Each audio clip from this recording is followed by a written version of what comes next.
Hi, Dougie Bird from Douglas Sackville. Here with Stewie. How you going, Stuart? How you going, Dougie? I nearly lost my voice then. I'm great, thank you. That's good. I'm really good. I've had a bit of a break, Stuart, and done a bit of fishing.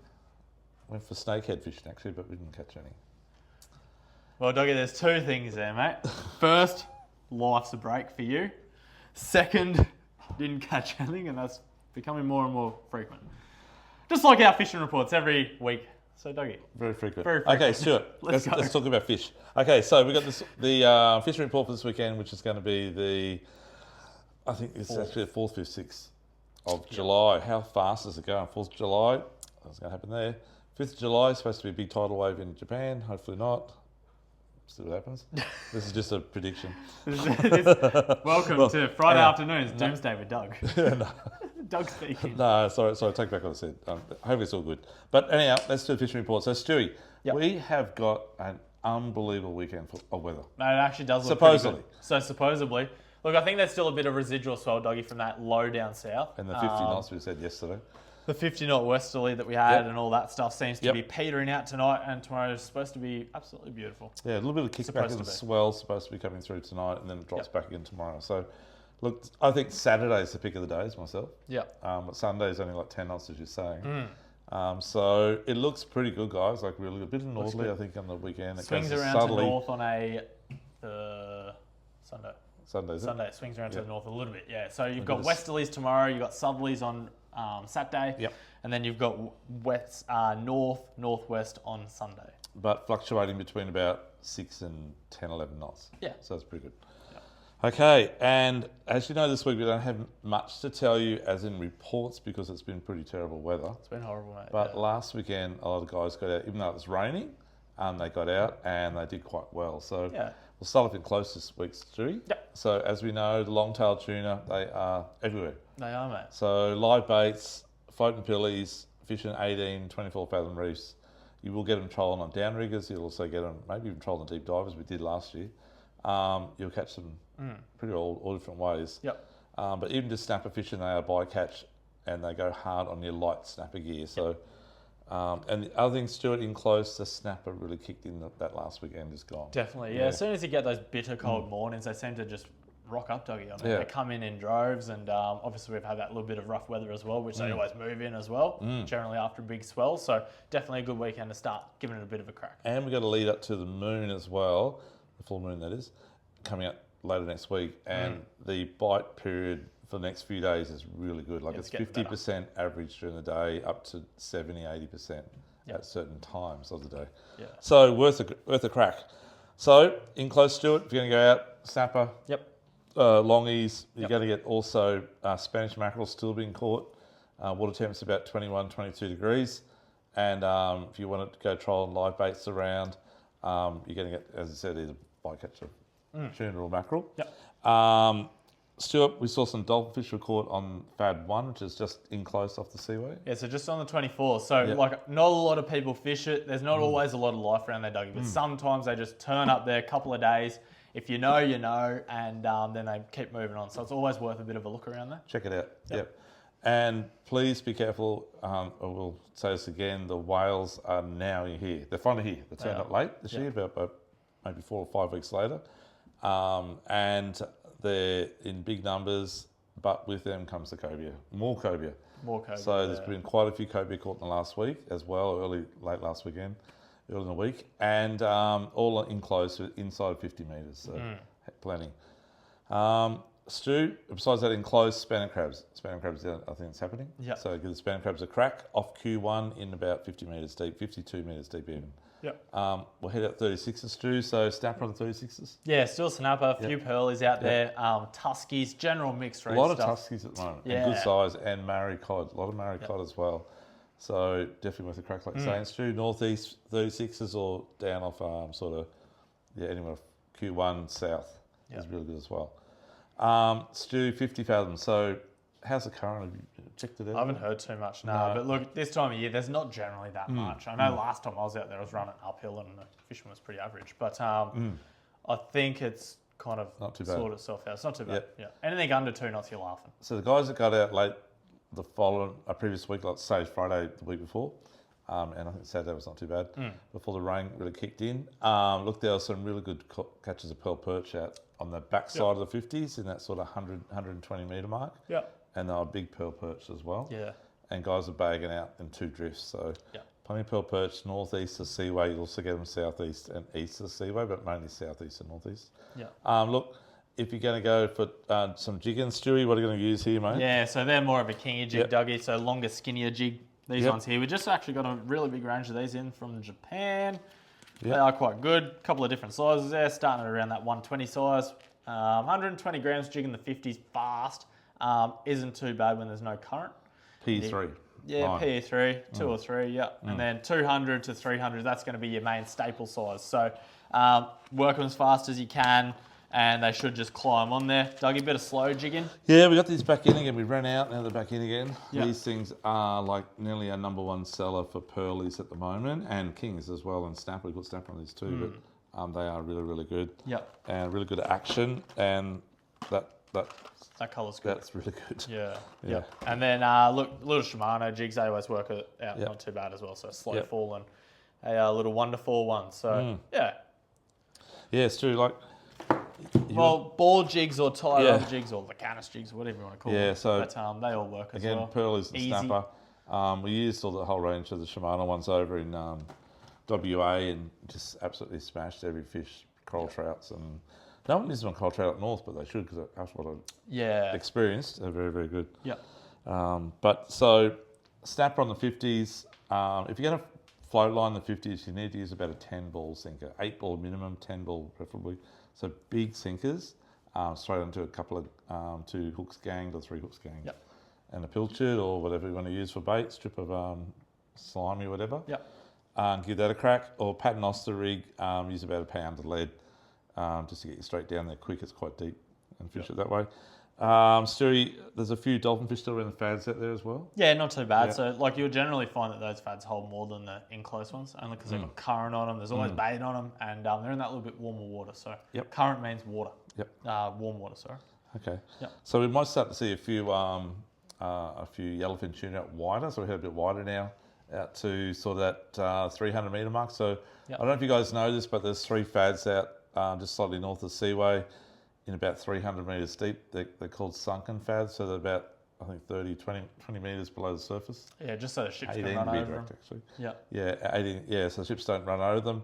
And they're permanently there, they don't move, and they are really, really good fish attractors. So big dollies, wahoo, yellowfin tuna, and marlin, of course. So if you look up on to the government site, just type in fads off the Gold Coast, and the government site will come up, and I'll give you the latitude and longitude for it. So it's about another 10k past the 50 fathom reef, if that makes sense, roughly speaking. And whilst you're out there, if you bottom drop with the rig, something like that, you will absolutely catch bar cod. Yeah. Yeah.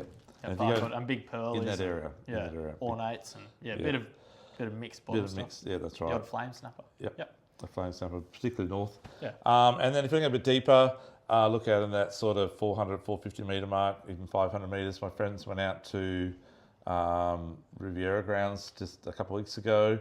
And they did really well on the blue eye trevally, and also bar cod and bass groper as well. And harpooker, got a harpooker as well. So the fishing for is just starting to warm up now for deep dropping.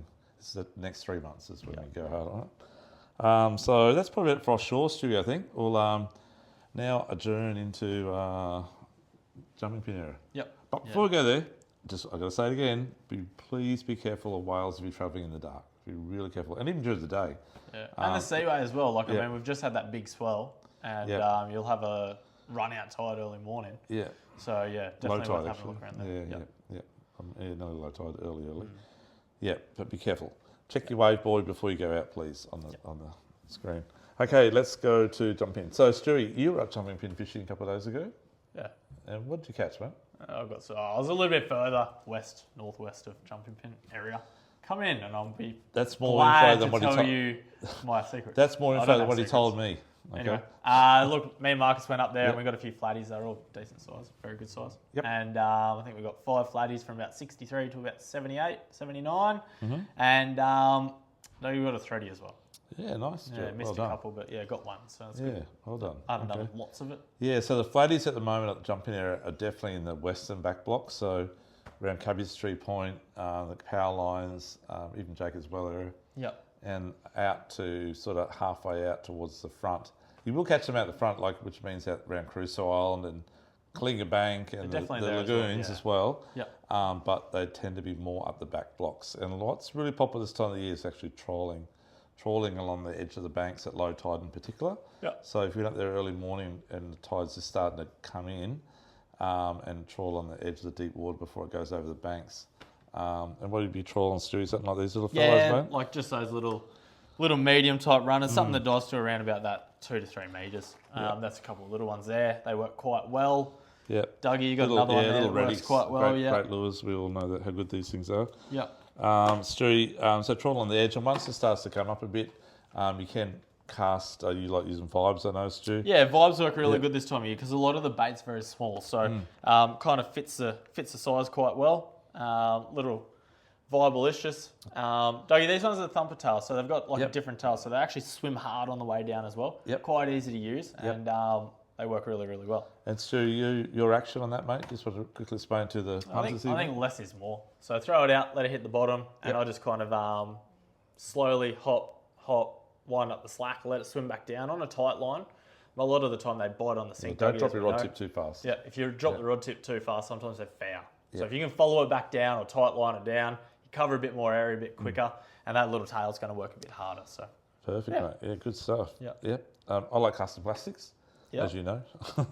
I reckon these new little bait ones are going to absolutely smack them. I haven't tried them yet, but I'm about to. A little bit of a different tail on there, Doggy. That's correct. Yeah, very, very good. Yeah. And these another Rudy's. These are really nice as well. I've got to give these a crack as well. The colour's very, very fascinating. Yeah. Yeah, they do a whole range of colours as Tried well. and proven. Black and gold. Stewie, I've got to say, like S-Tackle and other boys, we had the first round of the Wilson Elite 2 weeks ago now, coming out this Saturday. Yeah. And Timmy, the owner of S-Tackle, smashed it and won the comp, of course, with a 92 or 94? Yep, 92, yeah. 92 centimetre flatty, very, very nice on one of these fellows. Oh, actually, it's on the fishtail. Fishtail minnow, which is another one we have downstairs. Don't have any here, sorry. Yep. But they're a great lure, and they're my go-to actually, as you know that as well. So if you want to come and look at those, we can run you through what's the go on those as well, and how to work them as well. Yep. Another great new lure is Buddy Works, another great lure from Japan. These fellas are going to work really well, and the colours just glistening. It's very, very nice. Yeah. Very nice. Give that a crack as well. But definitely, you're going to trawl those banks until the tide starts coming up a bit, then work the edge with vibes, and once it comes up over the top, you switch to plastics.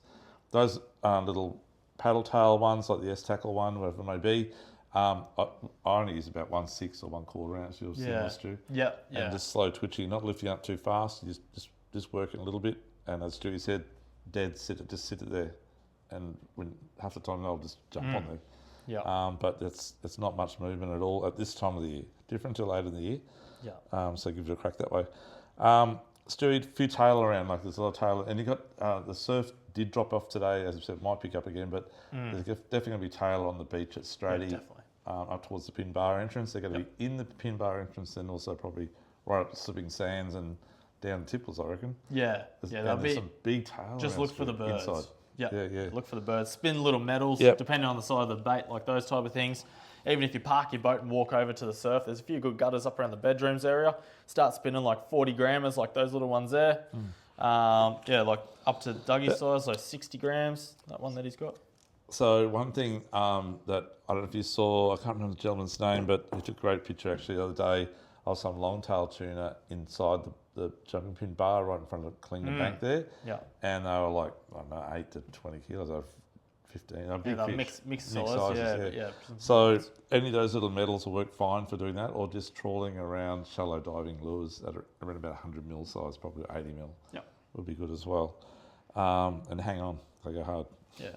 Whiting, you'll get whiting in the lagoons out there at the moment. all the whiting obviously being pushed out because the water's getting a bit cold up the rivers, so they come back out towards the sea a bit, as they do in winter. And that'll be worth a go as well. There'll be garfish up there too. There's a lot of garfish around at the moment. Still, the water's cleared up and the garfish are turned up late again, but they're definitely out there. So give that a go. And crabs are still getting plenty of mud crabs at the moment, and they're quite full as well.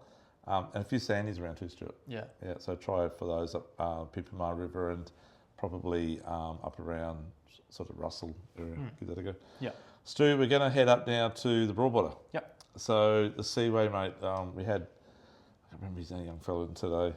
Got a nice GT in the Seaway. Yeah, been some good GTs. Yeah, 65 Trevally, centimetres. General Trevally, a few Taylor as well, Dougie. Yep. Just make sure you're trying to fish it on that run-in tide. Yes. So late morning type of time and to the high, because all those little whitebait schools come in. So that's kind of why they're there. They're feeding on them, and So you got I think high tide this week's around midday. Is that right? Should be a bit later. A bit later. It's about 3 o'clock. Sorry. Yeah. About 3 o'clock. So you got run out tide in the morning. Yeah. So look, you could do an afternoon fish on the Seaway wall for flatties on the wall there. Yep. On those sand patches. But run out tide in the morning. Look, probably worth a crack also for whiting at the back of wave break as normal, and the banks opposite Aqua there. Yeah. Squid have been around, Stuart. Squid have been really good this last week. So we've got clean water again. Dougie, with all this clean water, it's not too bad. It extends your fishing time. You fish into the run out tide because it is so clean. So again, 2.5 to 3 size. Yep. Quite good. We've actually got a squid seminar on tonight. We have got a squid seminar tonight, so we'll be teach everyone. And if you want to learn about that, just jump onto our YouTube page. It'll be out probably in a couple of days' time. Yep. But squid, place to go for squid. Look, if you're land based, I'd be probably fishing off the Seaway wall, the jetty in Bums Bay there at the end of the spit, and maybe over on the jetty at Southport or along the wall at Bayview Harbour or Labrador near the boat ramp at the Grand Hotel. Yep. And if you're in a boat, I'd be definitely trying anywhere on the Western Channel, so pretty well from the Gold Coast Bridge all the way down to the Runaway Bay Marina on that Western Channel. Give that a go. And if you want to try the Eastern Channel, which is over on SeaWorld side, around in front of SeaWorld's not too bad an area as well. It needs to preferably be high tide in the first 2 hours of run out. Yeah. Yep. Look, as Stewie said, normally it's dirty within 20 minutes of run out tide in the last 6 months of this year.